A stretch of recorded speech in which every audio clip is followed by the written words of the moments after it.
क्या नाम है? यस रेड्डी। जो भी है, देखिए रेड्डी साहब, आपसे ना यहाँ के लोगों की कोई शत्रुता है ना हमारी है, लेकिन लोग जो सुना रहे हैं, आप जिस प्रकार से बोली वचन व्यवहार यहाँ करते हैं, ईमानदार से बोलिए, आपके घर की बहू बेटियों के साथ आप वही बात करते हैं। रेड्डी साहब,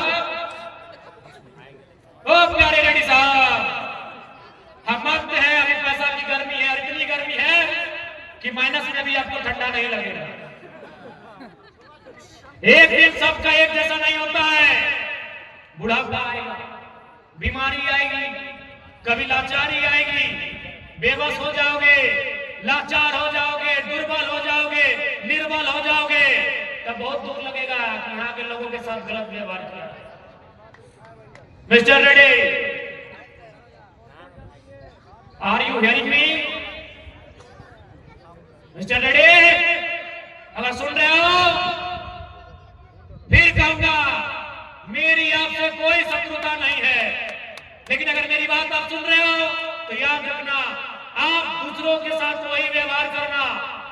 चूंकि विस्थापित की लड़ाई बहुत दर्दनाक होती है। आप करोड़ नहीं अरबपति हैं, आपको नहीं बुझा जाएगा, लेकिन ये लोग दिन में कमाते हैं तो रात का चूल्हा जलता है। इसलिए इनसे वही व्यवहार कीजिएगा जिस व्यवहार की अपेक्षा आप अपने आप से रखते हैं। एक जैसा दिल नहीं रहेगा। सिकंदर के बारे में तो आप जानते हैं, मैंने शुरू में ही कहा था। पता है ना आपकी 3 अंतिम इच्छा क्या थी? प्यारे रेड्डी साहब, प्यारे रेड्डी साहब, सिकंदर की 3 इच्छा क्या थी आपको मालूम है ना? कि जब हम मर जाएंगे तो 3 काम करना। पहला कि मेरा जब जनाजा जाए, मेरे दोनों हाथ जनाजे के बाहर कर देना। क्यों बाहर कर देना? तो दुनिया को पता चले कि दुनिया को जितने वाला सिकंदर खाली हाथ जा रहा है। रेड्डी साहब, दुनिया को जितने वाला सिकंदर खाली हाथ जा रहा है। मेरी दूसरी इच्छा है, सिकंदर का कहना कि मुझे कांधा कोई मामूली आदमी नहीं देगा, मुझे कांधा कोई मामूली आदमी नहीं देगा। मेरे डेड बॉडी को, मेरे जनाजे को, मेरी अर्थी को कांधा कौन देंगे? वो हकीम देंगे, वो अधिकारी देंगे। हकीम माने क्या?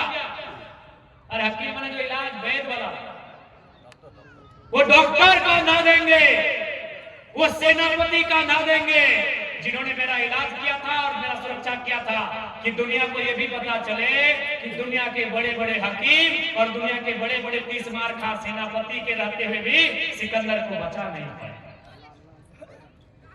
नहीं बचा पाए सिकंदर। इसीलिए मेरा कहना डॉक्टर लोग ही देते। इतना बड़ा बड़ा डॉक्टर हमको बचा नहीं, इतना बड़ा बड़ा सेनापति था जो हमको सुरक्षा नहीं देता, हम मर गए।